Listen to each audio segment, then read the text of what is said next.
I was a resident assistant in a dorm for 2 years in college. A girl who had been having stress issues finally snapped.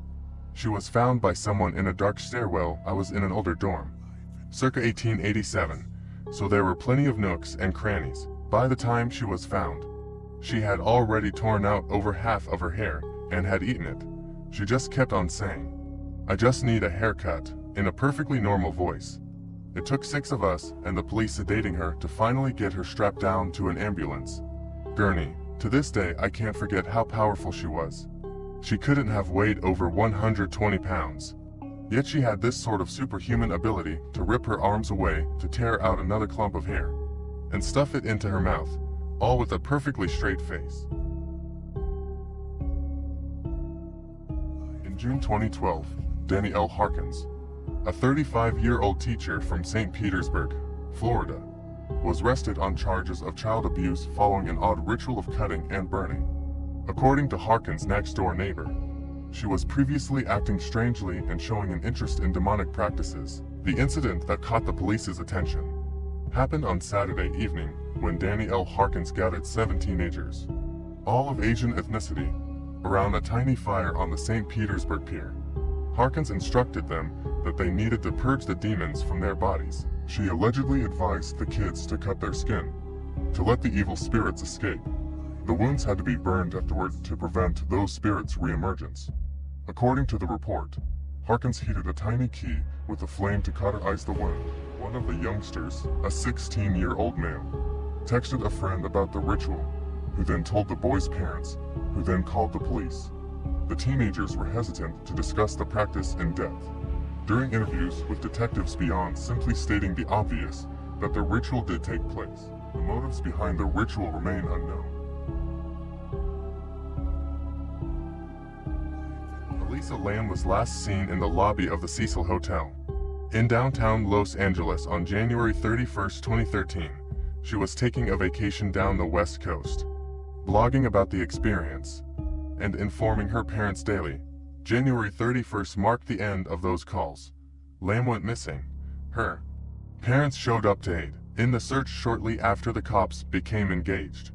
No clues about the possible location or details of the disappearance of Lam were found. In February of that year, the LAPD made public footage of Lam on an elevator just moments before she vanished. In the video, Lam is seen acting suspiciously, appearing to converse with individuals who aren't there, peeping around the door's corner, hunching over, and opening and closing the door.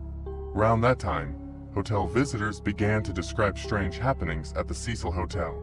Concerning the water, one of the hotel guests claimed that the water was coming black first for 2 seconds, and then it was going back to normal. On the morning of February 19th, a hotel employee used a ladder to scale the roof and look into the building's water storage tanks. Elisa Lam's corpse was found floating within a water tank on the roof of the Cecil Hotel for up to 19 days, as visitors used the water for drinking, bathing, and toothbrushing. After an autopsy, her demise was ruled accidental, though many have different theories as to what happened to her. One night when I was maybe 10 to 12, I had trouble falling asleep. My bedroom was the entire top floor of our house, with my bed and such being on the left side, and storage closets and a play area being on the right. I was lying in bed when I heard a noise from the other side of the room and see a rocking horse begin to rock. It was sitting just outside one of the storage closet doors. It proceeded to rock its way halfway across the room and stopped dead under the ceiling light. At this point, I was freaking out and just buried my head under blankets and never peeked out again. Until morning, it was all confirmed to not be a dream, as the rocking horse was still in the middle of my room when I woke up. Furthermore, I got a stern reprimand from my parents for being up out of bed and playing with my toys well past my bedtime. It was all confirmed to not be a dream, as the rocking horse was still in the middle of my room when I woke up. Furthermore, I got a stern reprimand from my parents for being up out of bed and playing with my toys well past my bedtime. Their bedroom was directly below the storage closet play area and had heard the creaking of the rocking horse fling across the room. I was camping with my husband and his family at a small, remote lake in New Mexico. There were about 10 people in our group and another group of 6 people in the next campsite. It was nighttime, and both groups were doing typical activities, making s'mores, having a few drinks and telling stories, when we all heard what sounded like a little girl yelling out for help.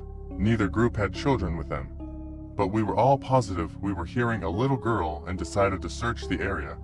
We heard the noises from together. There was a field behind our campsites, and we all saw a very tall, pure white figure standing maybe 100 feet away from us in the field, making the noises. We all agreed this thing looked maybe 6 feet tall, skinny, and white as can be. We made our way closer to investigate, but whatever it was that we saw started backing off as we got closer, and it disappeared into the trees. All night we continued to hear a little girl calling for help as we tried to sleep. When I was maybe 10 to 11, I was homesick from school and was on the couch watching TV when the doorbell rang. It was the mailman, who told me that we had gotten a package, but it was so big that he needed help carrying it. I wasn't that old, but I knew right away something was wrong. Default, I asked him where his truck was, because I didn't see it parked out front. He kept telling me it was around the corner. I asked him why the regular mailman, who always brought lollipops, wasn't here, and I was told he was visiting family. He kept telling me to open the front door, but I politely told him that I wasn't feeling well and that I wasn't allowed to leave the house. I told him we would pick up the box from the post office, and he was telling me how much of a hassle that would be, and how my mom would want me to do her this favor. I told him that I would come outside, but that I had to get my shoes from upstairs first. I closed the front door and locked it. Then I ran through the house and locked the back door, and called my neighbor who worked from home. She was a close family friend, and I called her up screaming into the phone that she had to come over right now. Then I stood at the locked front door and stared at the man through the window in the door. He saw me staring and yelled through the door, asking if I found my shoes.